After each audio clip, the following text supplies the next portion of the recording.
the lost hymn of Endymion's twin long ago, before the Olympians carved their dominion upon the heavens, before even the Titans wove their rule into the fabric of the world.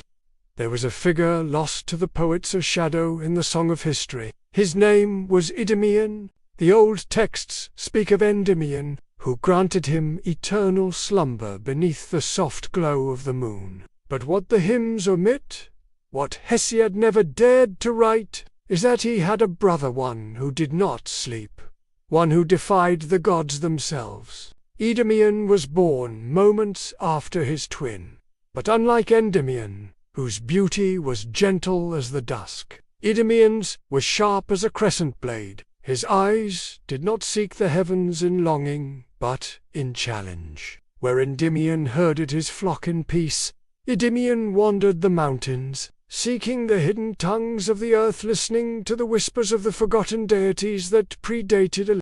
One night, as Selene descended to cradle Endymion in her silver embrace, Endymion called to her not with worship, but with defiance. "Why do you grant him sleep?" he demanded. "Why not bestow upon him the fire of wakeful immortality? Is your love so fragile that it fears the wear of time?" The moon goddess regarded him with sorrow. "It is not fear," she whispered. "It is mercy."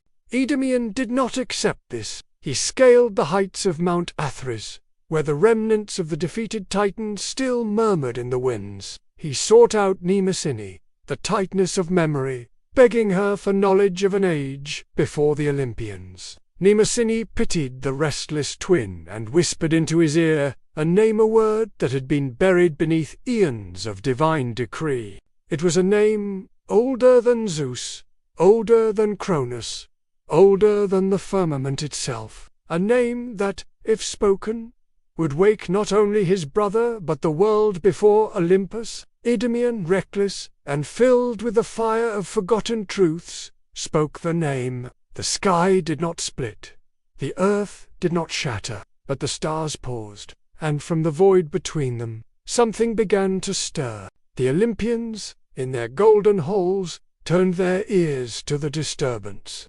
Zeus, father of gods, felt a tremor in the foundations of his rule. He sent Hermes to silence Endymion before the world could awaken to what lay beyond Olympus. But the tale of what happened next is uncertain, for the scribes who recorded it vanished. Some say Hermes struck down Endymion before he could speak again.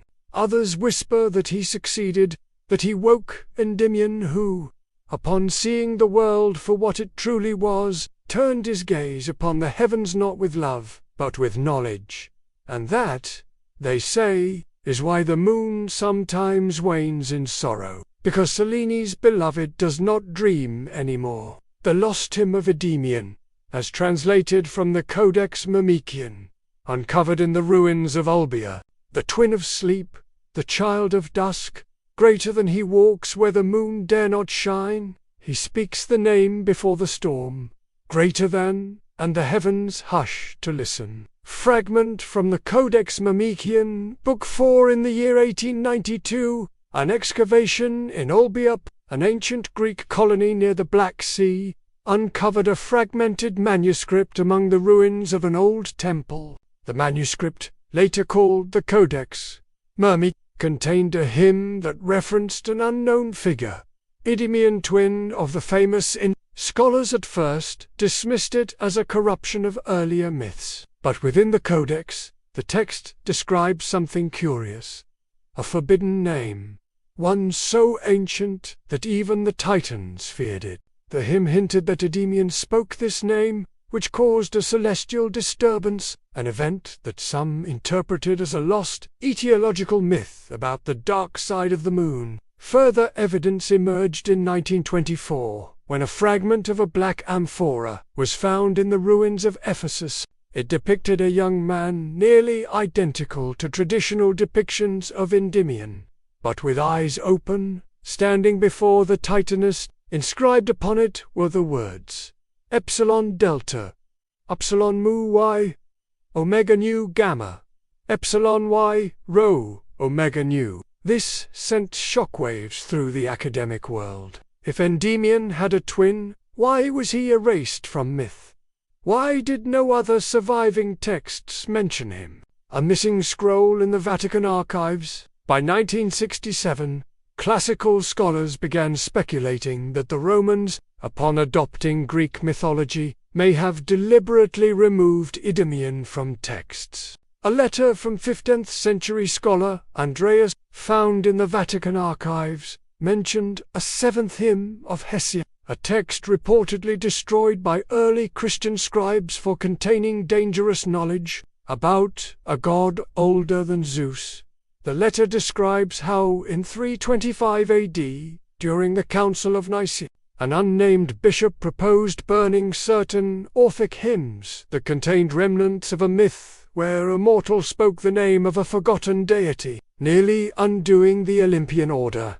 Some now believe this was a reference to the last omen, NASA's lunar anomaly. The most bizarre connection surfaced in 1972, when Apollo 16 astronauts recorded an unexplained seismic event on the dark side of the lunar tremor. NASA could not link to any known lunar activity. The team jokingly nicknamed the anomaly Endymion's Wake. Coincidence? Perhaps, but those who believe in the lost hymn say this: Cellini's beloved no longer sleeps, and somewhere, in the void between the stars, something has begun to stir. The Lost Hymn of Endymion, from the Codex Mamikian, Book 4, as translated by Dr. Elias Marcella's original Greek text, greater than pi nu epsilon, pi omicron rho epsilon, omicron kappa y tau, iota nu alpha rho, omicron kappa y tau, iota sigma kappa g, tau omicron sigma, delta y, delta epsilon mu, omicron sigma gamma y rho, theta eta, lambda tau, phi sigma mu, beta lambda y pi epsilon iota, mu nu eta mu, omicron sigma, y nu eta psi y, lambda, omega sigma, epsilon nu tau amete, kappa alpha omicron, rho chi alpha omicron iota, kappa omicron upsilon, sigma alpha nu sigma iota gamma tau, sigma tau rho, alpha sigma tau, way kappa alpha sigma iota nu,